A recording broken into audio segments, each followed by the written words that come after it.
2006 সালে বাংলাদেশে visa policy তৈরি করা হয়েছে। ভিসা পলিসি মানে আমরা বাইরের যারা আসবে তাদের জন্য যে পলিসি করব।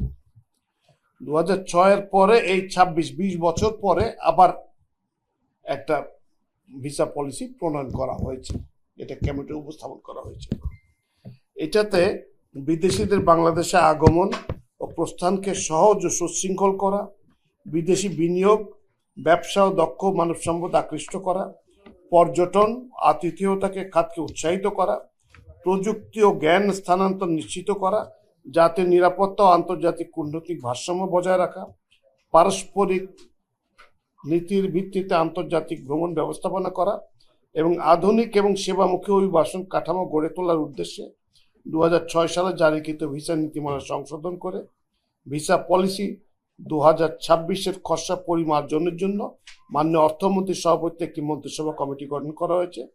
স্বরাষ্ট্র মন্ত্রণালয় এই কমিটিকে সার্বিক সহায়তা প্রদান করবে। এটা মূল কেন ভিসাটা হঠাৎ দরকার লাগলো কেন?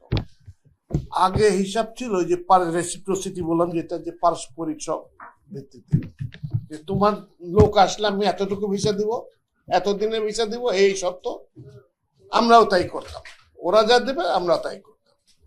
কিন্তু আন্তর্জাতিক পরিমণ্ডল দেখা যাচ্ছে যে আমাদের কিছু জায়গায় দরকার বেশি, সেখানে তার একজন ব্যবসায়ী যদি আসে আমার জন্য সুবিধা, সেই দেশে ইনভেস্ট করতে পারবে। তো এই নিরিখে এই বোর্ডটা আমাদের হয়েছে। সেই কারণে আমরা এই গভর্নমেন্ট চাচ্ছে যে একটা ইকোনমিক থ্রাস্ট হোক, বিভিন্ন জায়গায় চেষ্টা করা হচ্ছে। তার মধ্যে একটা অংশ হলো এইটা, যে ভিসা পলিসিটা সহজ করা।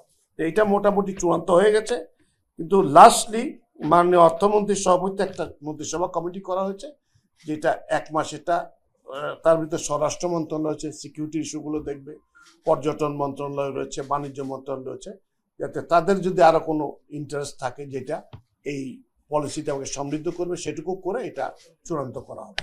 আগে বলেছেন যে রেসিপ্রোসিটির ভিত্তিতে তুমি আমার 5 টাকা দাও, আমি তোমার 5 টাকা দেবো। এখন দেখলাম যে না, ও যদি 1 টাকা দেয় ভালো, আমি 10 টাকা দিতে রাজি আছি, কারণ ও যদি আমার এখানে আসে তাহলে আমার সুবিধা বেশি। এখন তার যদি আমি যে আপনার এই বাংলাদেশে একজনের পত্র লাগবে, আগে এগুলো চাহিদা ছিল, তারপরে বহু রকমের ফ্যাকড়া ছিল, তো ওই করে করে ভিসা পাইতে পাইতে ওর যে আসার উদ্দেশ্য শেষ হয়ে যেত। এখন সেইটাকে আরো সহজ করা হচ্ছে যাতে বিদেশিরা কুইকলি আসতে পারে, কারণ আমাদের দেশে তো অত পুঁজি নাই, এই পুঁজিটা আসবে যত বাইরের থেকে ইনভেস্ট হবে তত, অন্য জায়গার সারপ্লাস গুলো আমরা টানার চেষ্টা করছি না। এই পলিসিটা হলো শুধু বিদেশিদের ভিসা দেওয়ার জন্য মূলত। তবে আপনি এটা কারেক্টলি বলেছেন, এইটা এখন আমরা যে মোটামুটি যে কম্পিউটার সিস্টেমে যাচ্ছি, তাতে আর লোকজনের আসা যাওয়া আর পাসপোর্ট নাম্বার আর চেহারা আর এই ফিঙ্গারপ্রিন্ট লুকানোর কোনো বুদ্ধি নাই, ফলে এগুলো এখন খুব কুইকলি অ্যাসেম্বল করতে পারে। এটা এসবিও পারে, ইমিগ্রেশন সময় যখন আসে তাদের কাছে নাম থাকছে, নাম্বার থাকছে, কে কবে ঢুকলো কবে বেরোলো, তো ওইটা শুধু বসে ইন্টেলিজেন্টলি দেখা দরকার এখন এনফোর্সমেন্টে।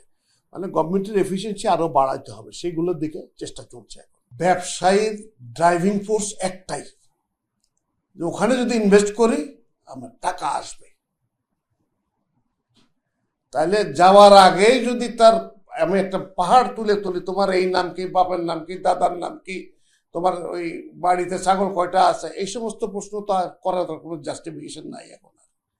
তাকে যত সহজ করে দেওয়া, যে তুমি একবার আসলে ব্যবসায় ইনভেস্ট করতে আসছো, ঠিক আছে, তুমি 1 বছর ভিসা তোমার দিয়ে দিলাম, মাল্টিপল ভিসা, তুমি যতবার ইচ্ছা আসো, বা 5 বছরের দিলাম বা 3 বছরের দিলাম, তাহলে সুবিধাটা কি হবে? সে তার সুবিধা মতো এখানে আলাপ আলোচনা করতে পারবে। আর এখানে যখন থাকবে তো ডলার খরচ করে থাকবেই, জানে ওর কাছে তো আর বাংলা টাকা আয় করতে পারছে না, সে ডলার খরচ করতে থাকবে, এই টাকাগুলো আমার দেশে আসবে। সে যদি ইনভেস্ট নাও করে, সে এসে এখানে বেড়ালো, থাকলো, এর সাথে আলাপ করলো, 2 মাস আলাপ, 2 মাসের যে টাকা পয়সা খরচের হিসাব, এবং ওই যে কথাগুলো বললেন, ও ভয়ে কিন্তু খাবে হইলো ভালো রেস্টুরেন্টে, ভালো হোটেলে থাকবে, তো ও মোটামুটি আমার একটা বেশ ভালো অঙ্কের টাকা রেখে যাবে, অন্তত এইটুকু লাভ তো হবে। তবে সবচেয়ে বড় ব্যাপার যে বাংলাদেশের ইকোনমিতে যে পরিবর্তনগুলো আসছে, যে সুবিধাগুলো দিচ্ছে, এবার যে ফ্রি ইকোনমির যেটা করা হয়েছে, কি ওটা কি free trade zone, free trade জোনের জন্য 2টা জায়গায় আগের ইয়েতে বলেছিলাম করা হয়েছে।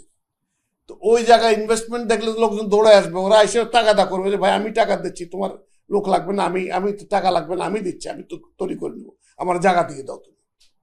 ওই এখান থেকে লোক লাগায়, প্রাইভেট সেক্টর লোক লাগায়, এগুলো তৈরি করে ফেলবে। এই সুবিধাগুলো পাবো আমরা। ফলে আমি এটা দেখি যে ইট ইজ হাই টাইম, এবং ইট ইজ ভেরি লাইকলি যে একটা তো চেঞ্জিং পর্যায়ে যাচ্ছি আমরা। এই পর্যায়ে গেলে হয়তো কিছুদিন পরে আমার মনে হইতে পারে না আরেকটু সুবিধা করা দরকার, বা এই জায়গায় টাইট দেওয়া দরকার।